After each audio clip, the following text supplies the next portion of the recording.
about why you should adopt the Discipline with Dignity model. So here we have the focus points of the Discipline with Dignity model.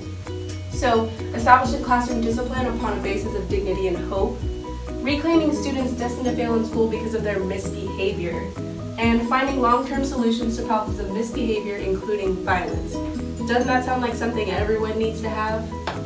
So the logic behind this model is by solving misbehavior problems, we can save students who otherwise fail in school.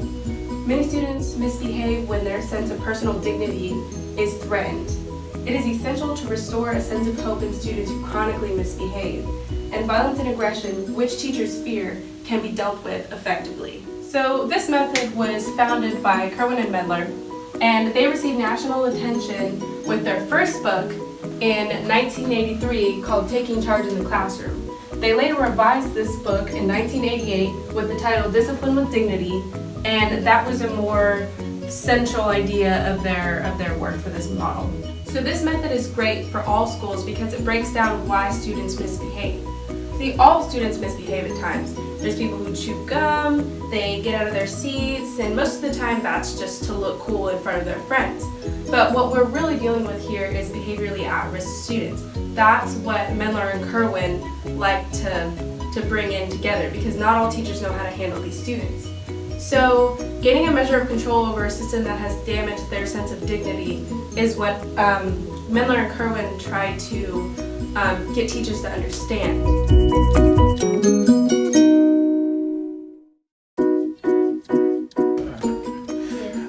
Today is March 26th, and this is part of the homework. That 2 plus 2, everybody knows is 4.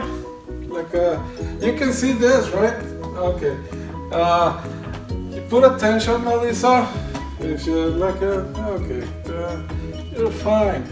So this is 5. You got that result? Hey, I'm talking to you. You got that result? Which one? This one. Hey, you have to get back and pick up that up. Come on, I don't have the whole day. This? You can have the ball. No, you can have the ball. This is 6. Come on, you know this. You know this thing. And you know this too, right? No, I don't know any of that. Not even worth it. Do your homework? I'll call your parents.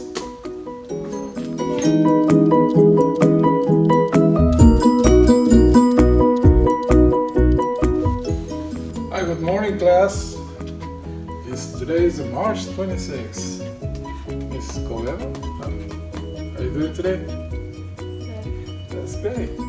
You did your homework, right? No, I didn't do my homework. Yeah, it's easy as this one. You know the answer from this one, right? No, I don't know the answer. Come on, Melissa.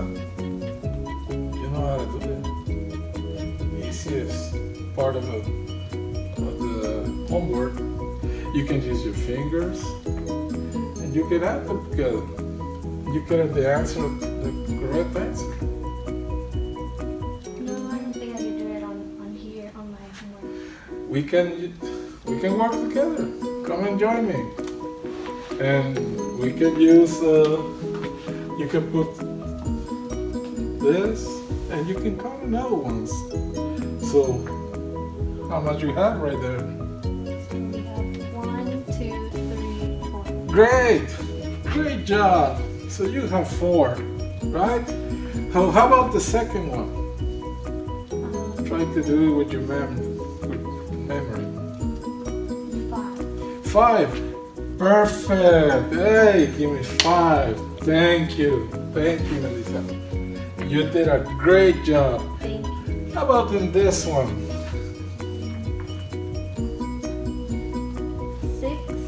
6. 6. Perfect. You did it great. Hey, you got it.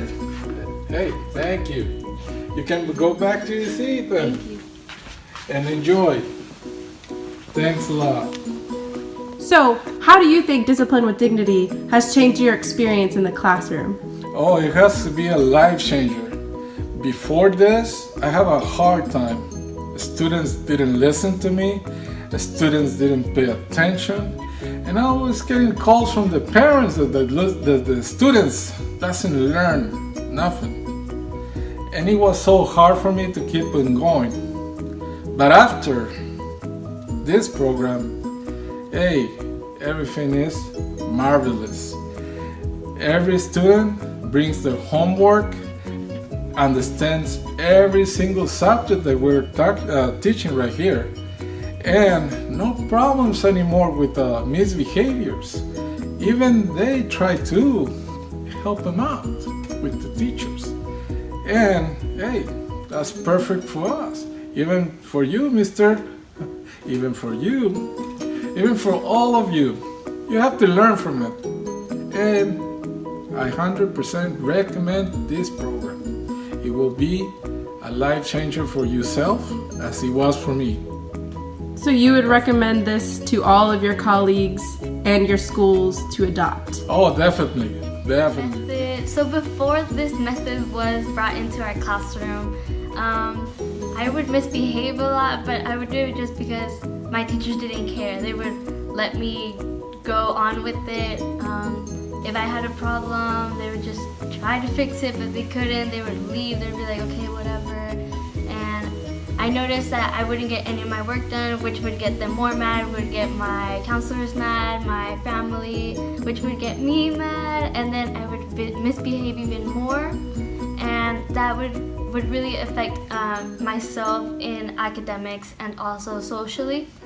And so I think bringing this program into the classroom has not only helped me, but my peers and my teacher grow together as a classroom, just because we handle behaviors differently now, and the teachers seem to care about why we're behaving that way, and they allow us to make decisions onto why we should change it and how it can help us be successful. Do you think your other students and friends would want this discipline model in their classrooms as well? Yes, I think other classrooms in this school and other schools should have this discipline model, just because, like it says, it disciplines us ourselves to know how to behave during class, and to know that if something is bringing us down and will make us misbehave, we know how to change that or how to react to it positively instead of misbehaving and disrupting the class. So Mendler and Kerwin know that dealing with a chronic rule breaker is never easy, and they admit that the success rate is far from perfect. But they claim it's possible to produce positive changes in 25 to 50% of students considered to be out of control. Why would you not want to adopt this model? Up to 50% of students? That's crazy. So Mendler and Kerwin would have teachers base their discipline efforts upon the following principles. Dealing with student behavior is an important part of teaching. Everyone should know that. Always treat students with dignity. Good discipline must not interfere with student motivation. And responsibility is more important than obedience. The Mendler and Kerwin method has so many techniques and so many different ways of handling behaviorally at-risk students. You've got a 4-phase plan for schools and educators, for consequences, for preventing escalation, for motivating difficult to manage students, core values of the school, suggestions for helping teachers to retrain themselves, dealing with conflict, and my personal favorite, dealing with violence. And that includes the 6-step solution. So this is why you need to adopt this method, because all teachers experience misbehavior. Not one teacher in the entire world has experienced no misbehavior in their life. You're gonna have it, so you better deal with it. Teachers dread dealing with chronically unacceptable behavior. No matter how much they say they don't care, they care. Bad behavior can make teachers feel trapped and overwhelmed.